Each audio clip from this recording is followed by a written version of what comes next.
crime, ele pode ser até preso por causa de um balanço. Então, não é brincadeira, gente, é difícil.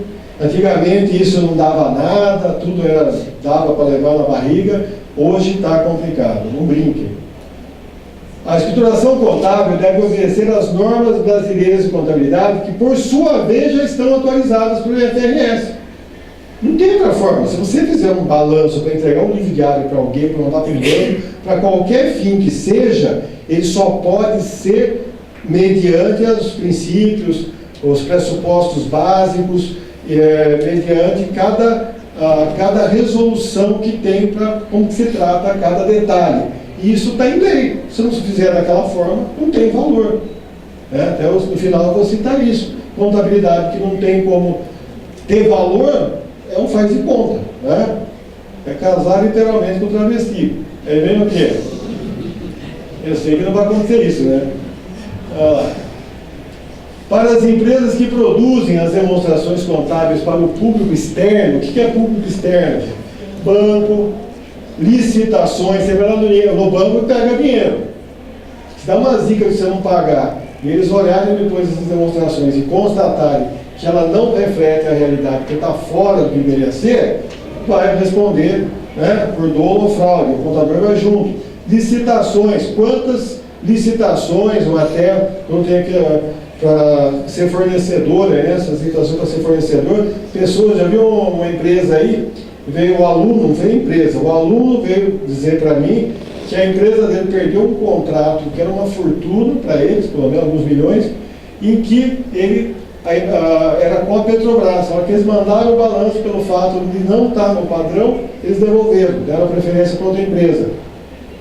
Aí mataram, né, todo mundo lá. Concorrências, com órgãos governamentais e tudo mais. A não adoção incorre em não obediência à legislação vigente. As demonstrações contábeis podem perder o efeito para o fim que foram destinadas, ou o destinatário poderá impor penalidades pela emissão de posição patrimonial fora das normas vigentes. Isso tem sido também problema. Então, não dá para correr o risco. Não dá mesmo correr o risco. Queria que não fosse assim, mas é até para mim. O profissional da contabilidade estará sujeito, eu escrevi aqui para vocês o que deveria ser um básico. Ele estará sujeito às punições legais previstas pelo seu órgão regulador de classe. Ele é punido pelo Conselho Regional, né, quem manda lá o Conselho Federal, e é punido pelo Conselho Regional. Isso nós estamos agora para começar um processo de fiscalização praticamente em massa. Provavelmente vai ser digital também. Ficando sujeito ao pagamento de multa, a advertência reservada ou pública, aí dói, que pode, dependendo do tamanho da bucha, pode sair no jornal de circulação do município. Você imagina como você suou para ter aquele emprego, aqueles clientes, amanhã sai lá que você foi apenado, e os motivos, os artigos, e suspensão do exercício profissional. Isso que a gente tem lutado muito para ver se implanta um termo de ajustamento de conduta para aqueles casos que não incorreram em perda, que pudesse o profissional não ser exposto. Porque é doído, você vê um cara ter 25 anos de escritório, aí ele incorre num problema desse, porque no passado não dava nada, hoje deu, aí você vê a pessoa pedir sustentação oral no tribunal e pedindo, pelo amor de Deus, para que se ele tomar uma suspensão de 6 meses, como que ele vai tocar o escritório dele. Aí, meu filho, lá você tem uma galera que está babando porque cumpre-se a lei, e uma outra galera que fala, não, eu acho que o caso dele teria atenuante. Briga-se para que, né, faça-se o melhor possível, mas lei é lei. E aí você fica numa sinuca de bicos, eu digo. No caso desse ato ter produzido prejuízo a terceiro, estará sujeito às penalidades legais vigentes quanto ao ressarcimento por danos e perdas e demais punições previstas em lei. Para vocês terem uma ideia, passou pelo nosso julgamento lá, no tribunal, o contador, né, do Pan-Americano e os auditores do Pan-Americano, lá no Silvio Santos. Então não foi brincadeira também, quando você vê. Não interessa se é grande, se é pequeno, no final, né, pelo menos o profissional dança. Né? Se o dono não dançou a altura, eu não sei, mas o profissional vai dançar. A contabilidade atende aos princípios contábeis. Eu estou dizendo aqui que nós temos aqui a nova denominação dada aos principais fundamentos da contabilidade pela resolução 1282/2010, ela que praticamente ela determina a doutrina da contabilidade. Um dos grandes culpados pela existência de dois padrões contábeis que eu citei já naquela fala, que nós tivemos a segregação da contabilidade societária com a contabilidade fiscal. Isso, né, essa segregação da área fiscal contábil societária, isso detonou a cabeça do professor de contabilidade, porque infelizmente para quem não está nem acostumado a fazer balanço, e não é regra dizer que é todos, mas é uma grande maioria. Talvez onde a gente conviva aqui, a gente não veja tanto isso. Mas se você sair um pouco desse meio aqui, você vai ver que é muito comum, sim. Tem cidades aí que a fiscalização dos 100% que foi fiscalizado tiveram que parar e tentar falar, olha, vamos conversar com todo mundo, porque senão vai fechar todos os escritórios da região. Ninguém está em ordem e ninguém seguia padrão e tínhamos que fazer uma contabilidade. Então aí gerou-se aí um problema, falou, então vamos fazer o seguinte, a gente volta daqui a um mês, porque era todo mundo. Então nós temos problemas graves, problemas muito graves mesmo nesse sentido. E aí o que acontece? A cabeça, porque o empresário não está nem aí, não houve uma conscientização que existe um padrão para o empresário, que a lei se aplica para ele. A ideia dele é que ele paga o contador, não é contabilidade, o problema é do contador. E não é só do contador. Foi o maior erro que teve, eu fui um defensor dessa linha, não ganhei, infelizmente, agora estão pagando o preço por isso. Estamos esperando, a partir de junho e julho, nós vamos ter uma divulgação maciça dos órgãos de contabilidade, vão estar na mídia, vocês vão enjoar de ver na mídia, televisão, comerciais, falando sobre a profissão contábil, sobre esses detalhes. Espero que nesse investimento que vai ser feito, alguma coisa se diga, né? Também nisso daí. Eu não tenho acesso à gravação, não sei o que vai, de fato vai ser veiculado, mas vai ser uma divulgação maciça, vai ser. Né? Nós temos aqui, né, uma grande causa que eu já citei da lei, né, de nós termos essa confusão, foi porque a lei 6.404 foi incorporada no texto, né, desse decreto-lei aqui, onde estabeleceu lá o regulamento do imposto de renda, o conceito de lucro tributado. Então, toda vez que você falava de balanço, você falava de lucro tributado. Então, condicionou-se que estou falando de tributo quando falo de balanço. E hoje não se fala mais.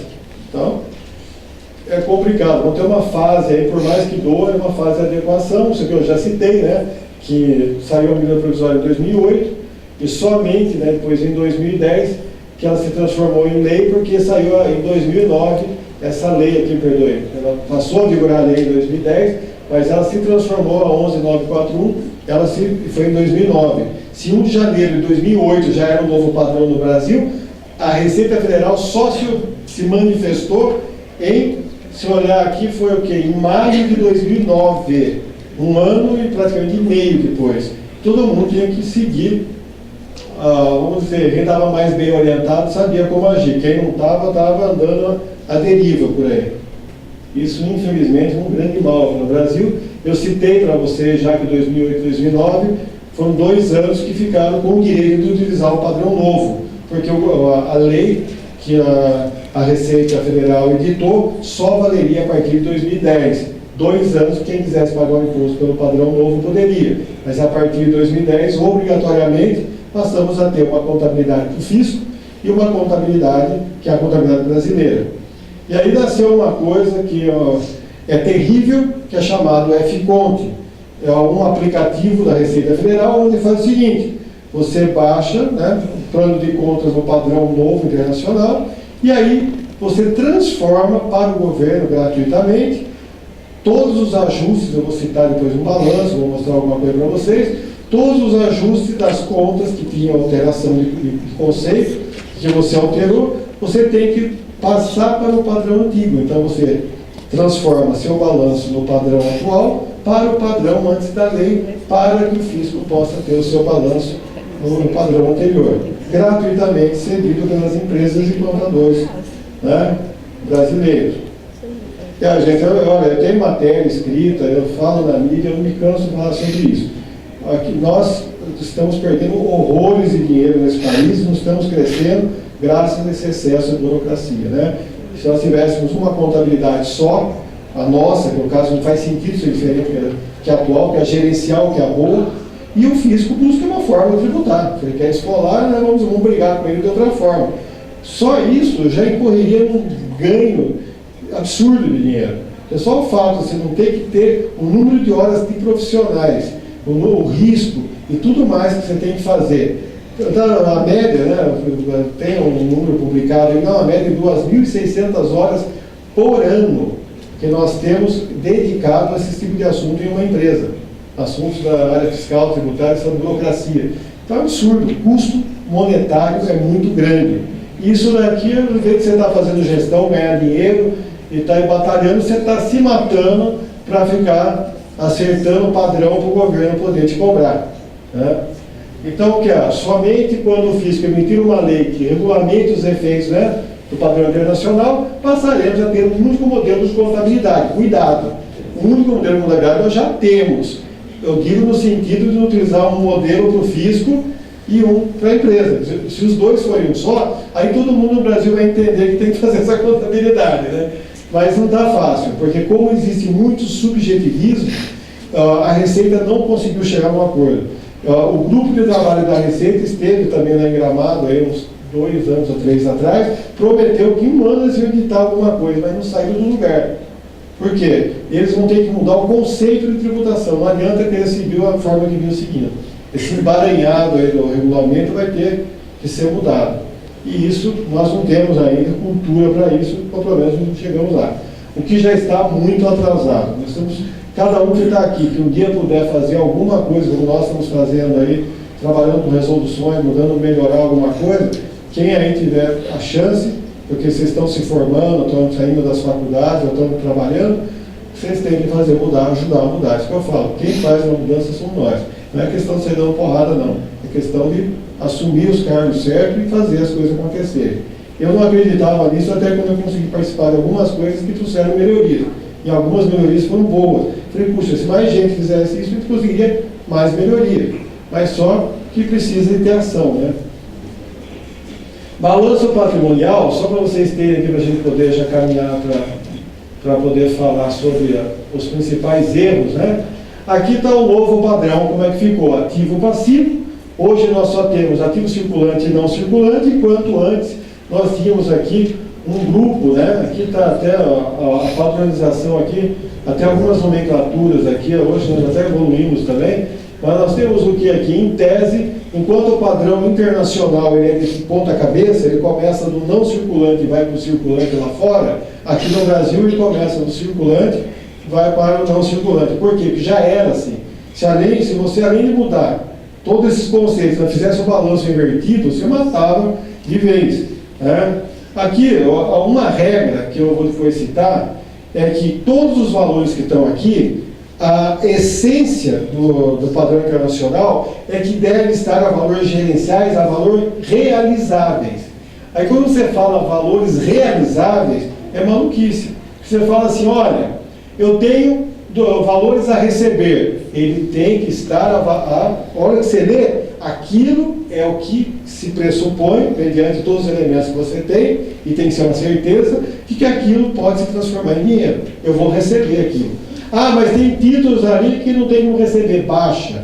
Há títulos que têm riscos, então você vai fazer um ajuste e vai demonstrar que há um risco.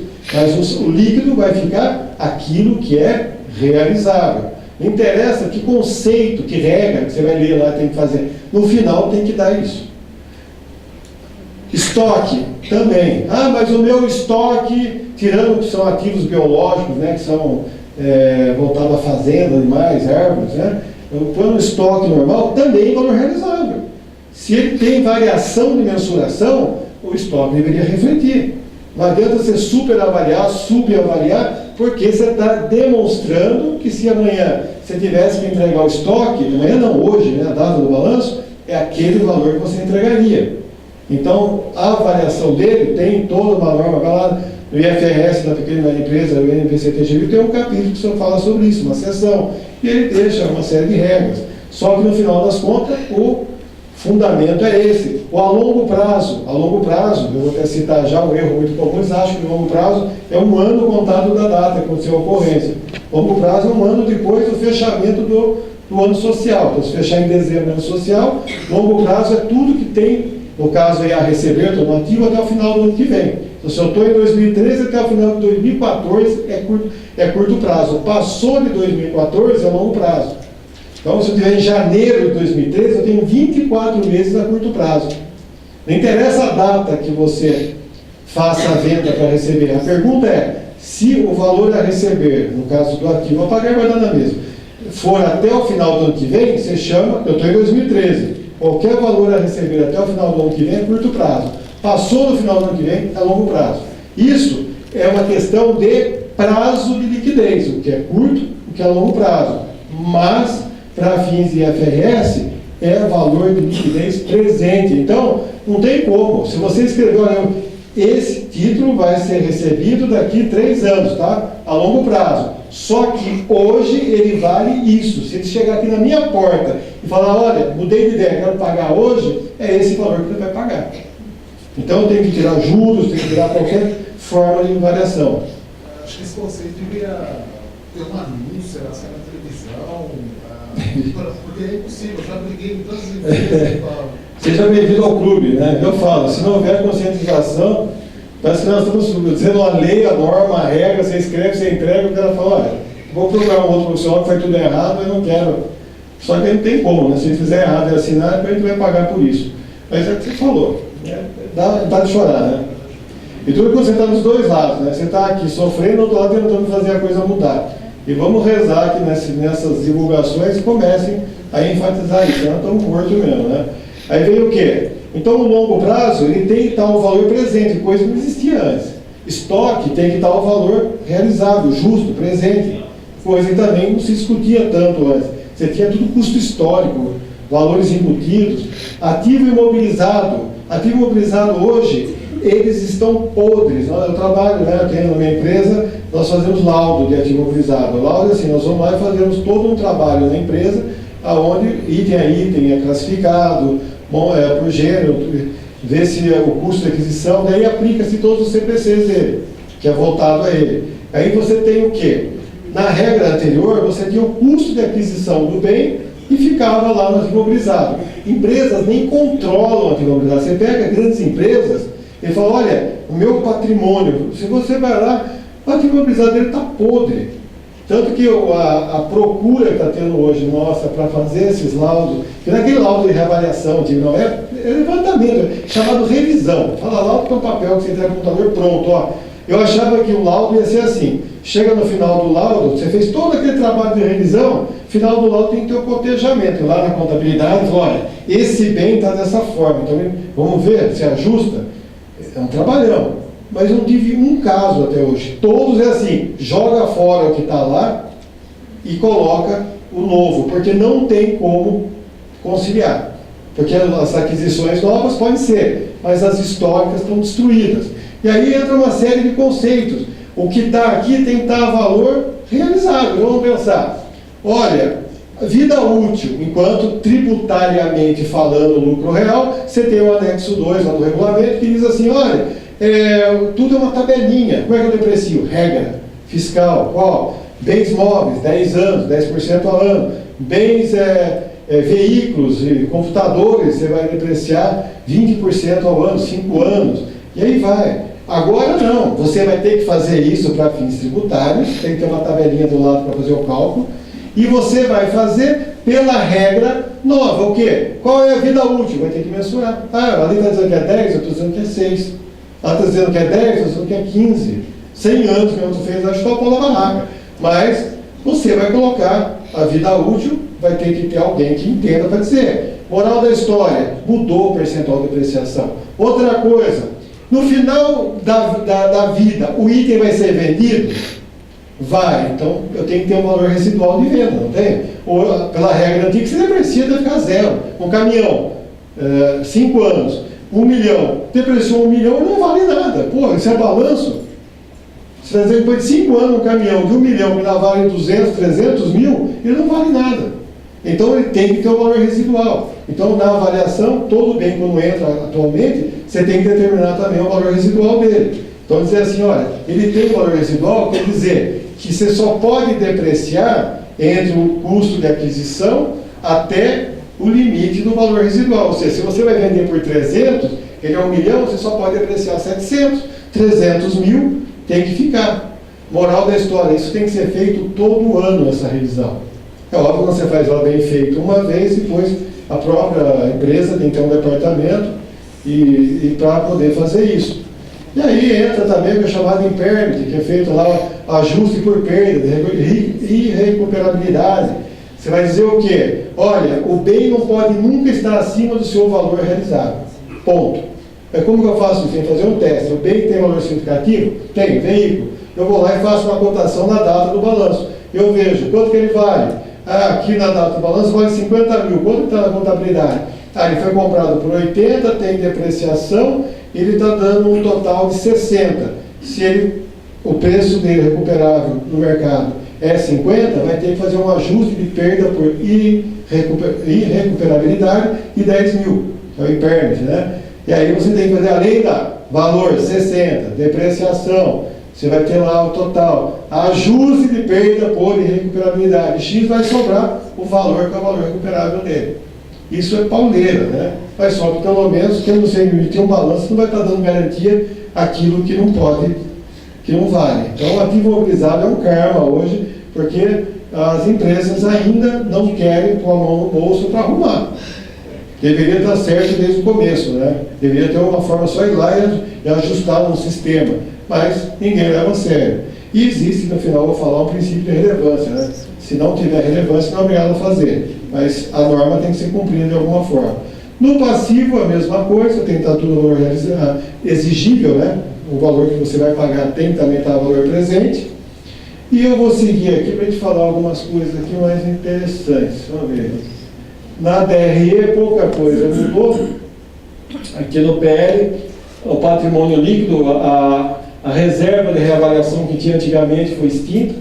Nasceu uma conta de ajuste de avaliação patrimonial. Tudo que estava na regra antiga foi para a regra nova. Exemplo, lá o próprio ativo imobilizado. Aquilo vai gerar uma receita, uma despesa, um lucro, prejuízo? Não. Ele fica dentro do próprio PL como o que foi o impacto dos ajustes, a contrapartida. As demonstrações contábeis, o que mudou? Nós tínhamos balanço, no caso aqui, a demonstração de lucro prejuízo acumulado, a DRE, a demonstração de origem e aplicação de recurso, e a demonstração das mutações do patrimônio líquido. Hoje nós temos balanço patrimonial. Essa daqui, ela, na verdade, ela tem uma regra, não é que ela foi totalmente extinta, né? Se você tem as mutações aqui do patrimônio líquido, está aqui embaixo, ó. Se por acaso não houve nenhum, dentro do patrimônio líquido, não teve nada além do próprio lucro, você nem precisa fazer a mutação, você só faz a demonstração do lucro. Se por acaso houve alguma, olha, eu aumentei o capital, acabou, então você não tem só efeito agora do lucro, teve um movimento lá dentro, então você não precisa fazer a demonstração de lucro e prejuízo acumulado, você só faz a da mutação do PL. Então é um ou outro, na verdade não é que foi extinta isso daqui. A DRE mudou pouca coisa, que eu posso citar para vocês. Exemplo da DRE que mudou, nós temos lá receitas não operacionais e despesas não operacionais. Esse termo foi extinto. Agora é outras receitas e outras despesas, né? Então tem que adequar. E o DVA, que é esse novo demonstrativo aqui, nós temos ele somente para as empresas de capital aberto. Mas a demonstração de fluxo de caixa, essa veio substituir a DOAR.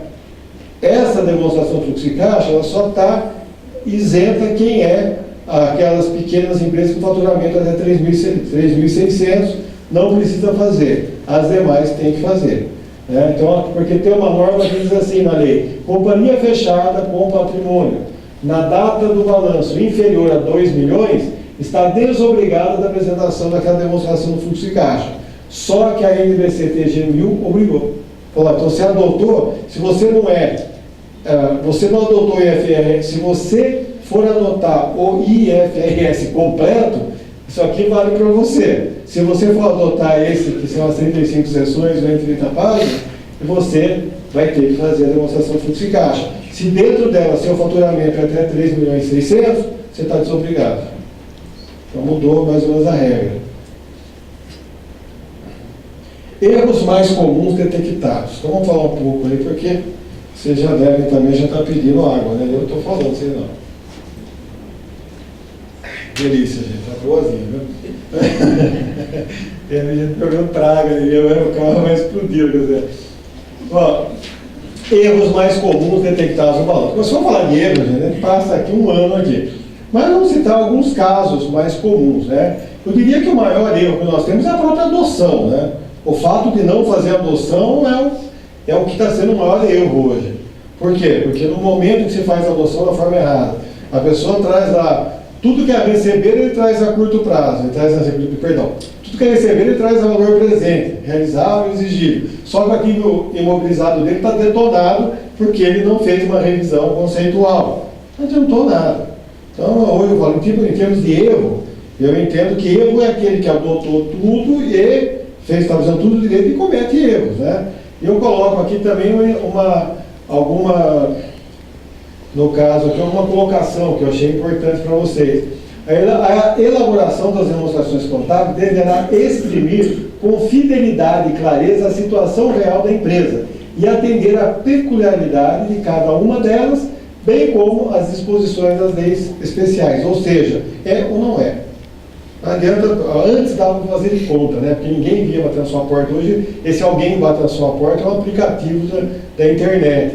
Aí que o bicho pegou, né? Hoje, se você está lá em Manaus, no meio de uma tribo lá, se tem a pessoa viva, tem que mandar o aplicativo, dançou do mesmo jeito. Importante, o contador poderá responder pela reparação de danos ou por assinar demonstrativos contábeis simulados que, em alguns casos, são elaborados sem a real existência da escrituração contábil ou em desacordo com o que está efetivamente registrado na contabilidade. As palavras falam por si só aqui. Então, as penalidades são aplicadas, né? Nós temos aqui, também deixar claro, o termo erro refere-se, eu fiz questão de colocar isso aqui, a ato não intencional. Estou falando de erro, não de dolo e fraude.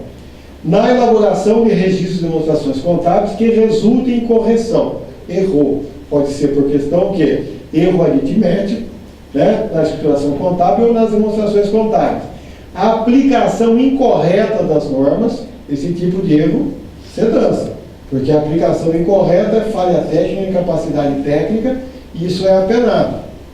Né? Interpretação errada das variações patrimoniais. Eu digo que os erros mais comuns são esses dois aqui. A aplicação incorreta ou interpretação errada. Erros mais comuns. Fazer da contabilidade a base dos controles internos. A empresa fala, o contador fechou o balanço, eu preciso do meu contas a receber. Você sofre com isso. Eu preciso do meu contas a receber. Meu filho, contabilidade, ela registra os controles internos. Ela passa para o balanço aquilo que a empresa tem que ter o controle. Como que a empresa faz uma gestão do seu dia a dia se ela não consegue enxergar o banco, ela não consegue enxergar o estoque, ela não consegue enxergar o controle dos bens, ela não consegue enxergar o que ela tem a receber e o que ela tem a pagar? O pessoal fala, consegue, porque tem um monte por aí que faz isso. Infelizmente. Mas é um ponto, a clareza, né? A informação, a contabilidade é uma ciência social porque ela registra, né, a ocorrência de fatos, a consequência, o que aquilo afetou um patrimônio. E não ela fica fazendo o papel de gerar na contabilidade controles internos. É o principal erro. Porque aí você incorre em assumir uma responsabilidade que não é sua e incorre em querer fornecer números que não condizem com a verdade, porque o contador não está 100% em cada área cuidando de tudo, né? E aí o resto fala por si só. Não atender aos princípios da entidade. Sabe o que é o princípio da entidade? A pessoa física não se confunde com a pessoa jurídica. Ou até as pessoas jurídicas não se confundem entre si. Então está lá, pagamento de despesas pessoais pela empresa. O contador lança. Em vez de lançar lá, comprou uma bola, para registrar que o dinheiro sai para o dono, não, ele lança lá. Ele lança em despesas não sei do que. Não. Ou se não, a pessoa faz lá as maracutaias, tem duas empresas. Aí você descobre que ele paga a conta de uma pela outra, e aí faz de conta que está cada uma na sua. Não pode misturar. Isso é um erro comum. O que faz? Vai fazer empréstimo de mútuo, etc. E tal, mas, de qualquer forma, empréstimo de mútuo existe? Existe, não estou falando disso. Quando realmente desenrola. E é mais comum que você imagina. Não ter documentação idônea que suporte o lançamento contábil. Não ter documentação idônea é aquele lançamento que se faz por documentos que não estão, realmente não condizem com a realidade. Tem lançamentos que mandam ser feitos, cadê a base disso aí? Eu não tenho. Ou ao contrário, você tem o fato, mas não tem documento para registrar. Fui numa entidade um dia desses, tive uma entidade filantrópica, uma associação lá, de uma determinada classe. Eles tinham feito um sorteio de um carro, um jantar de um carro. Aí eu vi um jornal, um sorteio do carro. Eu fui auditar, falei, me dá a documentação. Eu falei, não tem. Mas teve um sorteio de um carro, cadê a compra do carro? Tem normatização, tem que ter toda uma regra para fazer o sorteio, tem que ter tido a nota fiscal, tem que ter um documento que prova que a pessoa recebeu o veículo, que não foi, desviado o dinheiro.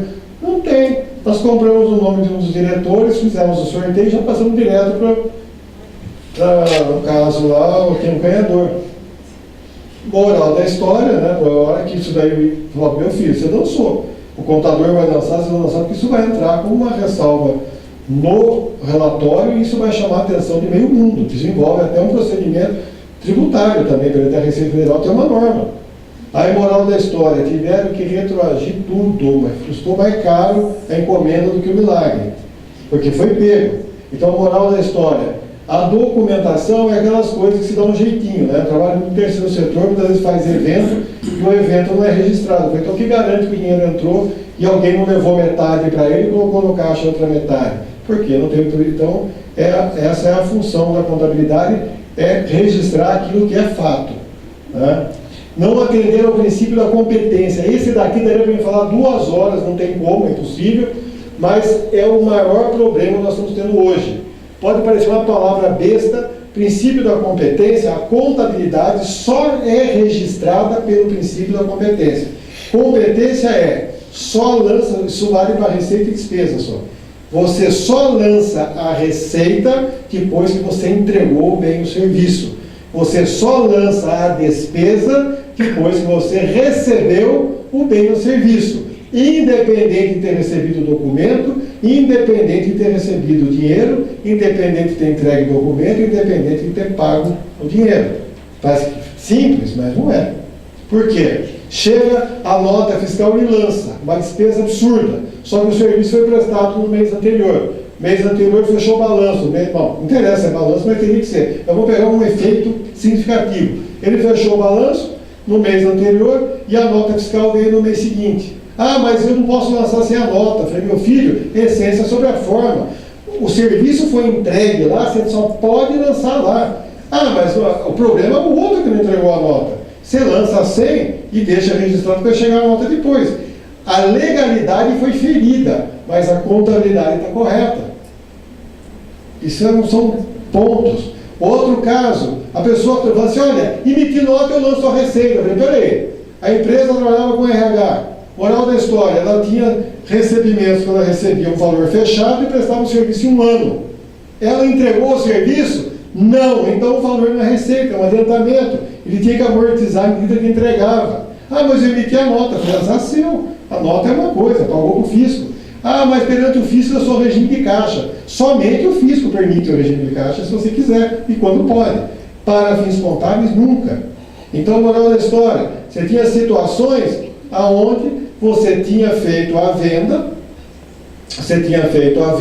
só que você já entregou o serviço e ia receber parcelado. A receita entrou toda agora. Você já entregou e vice-versa. Tem gente que, eu vou participar do evento, eu vou lá e compro o evento daqui 2 meses, ele lança como evento, porque veio o recibo, veio a nota. E aí vai. O regime de competência tem detonado nos balanços. Dá para fazer estudo. Quando eu faço estudo com o pessoal sobre regime de competência, chega a demorar 3, 4 horas, só para poder discutir, ver os casos, e tem N situações em que pega. E normalmente se associa, que só se lança com o documento na mão. Falei, não, você lança no momento que você evidenciou o que aconteceu. Aí nós vamos discutir o documento. Que está ilegal, tá, mas está ilegal em relação à parte documental. Mas, em termos de balanço, se você não fizer assim, vai estar ilegal por não ter feito. Ok? Não atender às novas normas técnicas vigentes, já falei, BFRS, né? O balanço é gerencial e não fiscal, não adianta. Onde todos os ativos e passivos devem estar a valores realizáveis, eu falei isso para vocês.